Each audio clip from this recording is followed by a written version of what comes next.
This is Valley News Live at 10.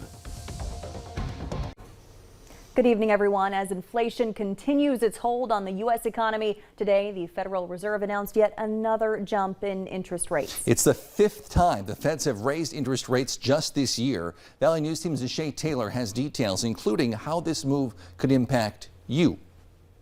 The Federal Reserve continues to fight back against high inflation, announcing a new interest rate hike. The FOMC raised its policy interest rate by 0.75 of a percentage point.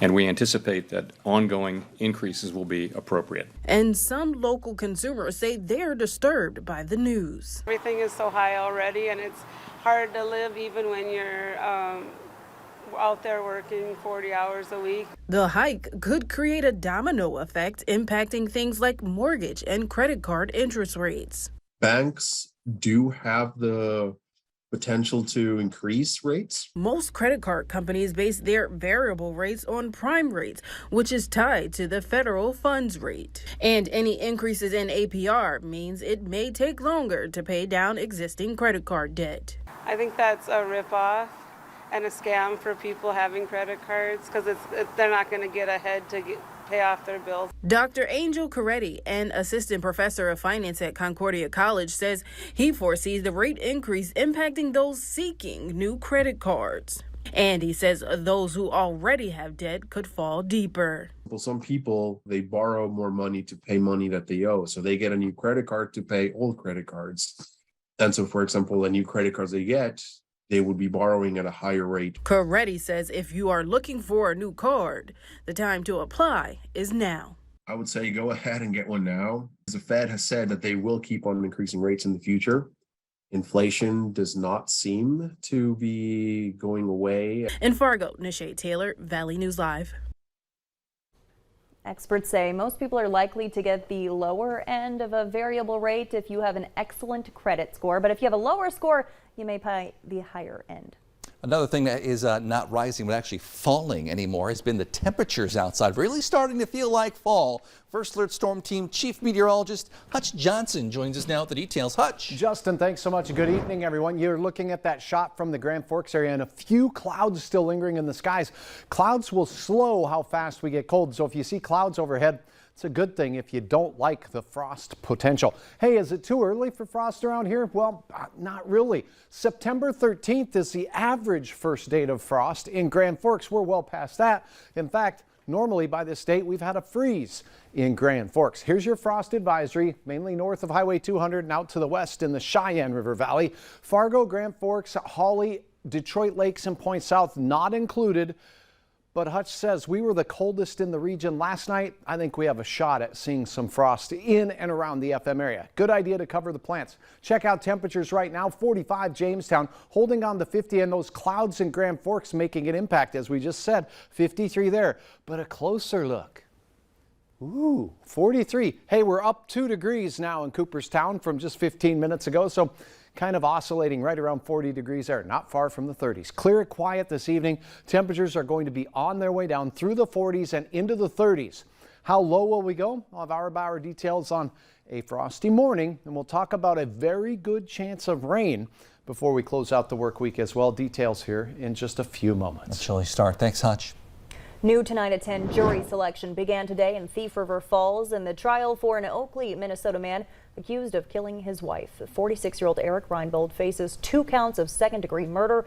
Last summer, his wife, 34-year-old Lizette, was found dead in her driveway. Court documents say she'd been stabbed 27 times. Reinbold was on the run for 26 days before he was finally arrested. Lizette's 3 oldest children and her sister are expected to testify in the trial, which is expected to last through October 7th. The man who led Fargo police on a nearly 24-hour manhunt after stabbing his wife multiple times will now spend at least 13 years in prison. 56-year-old Fabian Henderson pleaded guilty to attempted murder for an incident back on March 5th at a downtown apartment on the 3100 block of North Broadway. Police say he stabbed a woman at least 10 times. Court documents show Henderson told officers that he blacked out, but he likely did the stabbing. Also new tonight in Grand Forks. The Grand Forks woman accused of stabbing and attempting to kill her 82-year-old father has taken a plea deal. As part of that deal, the charge of attempted murder against 56-year-old Cian Reese was dropped. She pled guilty to aggravated assault. She was sentenced to 5 years, but she'll only serve 2, with credit for the time she's been serving since the stabbing in March. A woman has been arrested in Grand Forks accused of trying to kill her own mother. Police say it happened early this morning in the 800 block of 18th Avenue South. Investigators say 28-year-old Jenna Weinerowitz was upset with her 61-year-old mother, who tried to walk away from the argument. They say the daughter followed her and assaulted her with an edged weapon. The mother is said to have non-life-threatening injuries. Newly released court documents show a 48th person has now been charged in what officials are calling the largest pandemic fraud scheme in the U.S. According to investigators, agents arrested Makfira Hussein at MSP Airport Saturday before she could take a one-way flight to Ethiopia. The group is accused of milking hundreds of millions of dollars, the U.S. government, that should have been spent on feeding hungry kids in Minnesota through a COVID relief program. Police are asking for your help in finding the people they say distributed hundreds of racist materials across a West Fargo neighborhood. Inside the plastic bags, a pamphlet shows pictures of 14-year-old Jupiter Paulson and 23-year-old Arthur Colley with the words "the great replacement" and its consequences. Paulson was murdered by Colley in a Fargo strip mall parking lot in June 2021. Really goes against everything that the city stands for and certainly what the police department stands for, and that's why we really want to get to the bottom of who's behind it.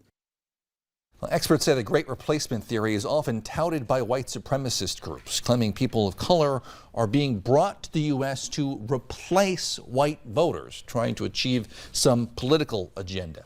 If you have any information on video of this incident, you're asked to call West Fargo Police. Some tense moments today for many Minnesota parents, teachers, and students as emergency responders rushed into at least 15 different schools following reports of an active shooter situation. They were all hoaxes. The Minnesota Bureau of Criminal Apprehension sent out an alert saying the calls seemed to be what's known as swatting. Happening all over the nation. Swatting is a gross misdemeanor, calling a SWAT team out for an incident that's not really happening. Those caught could face up to a year in jail, $3,000 fine, or both.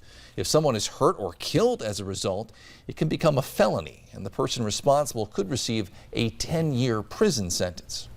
Still not much to share on a situation that had many questioning why a helicopter was circling their neighborhood in South Fargo. That happened this morning between 5:30 and 6:30 at 6th Street and 9th Avenue. Authorities say it was part of a planned and proactive operation, and that Fargo PD teamed up with the U.S. Drug Enforcement Administration. Neighbors say there were 2 flashbangs and several K-9 units in the area. Police say the operation at the location is over. North Dakota is set to receive nearly $5 million for substance abuse programs to help fight opioid addiction statewide. That includes $4 million to the state health department and almost $700,000 to the Turtle Mountain and Spirit Lake tribes. The money comes from the U.S. Department of Health and Human Services. More than 107,000 Americans died of drug overdoses in 2021, according to the CDC.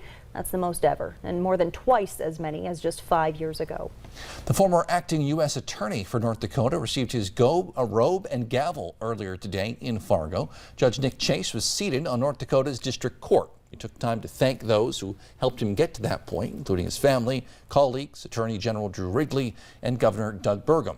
He also talked about what he thinks is most important about being a judge.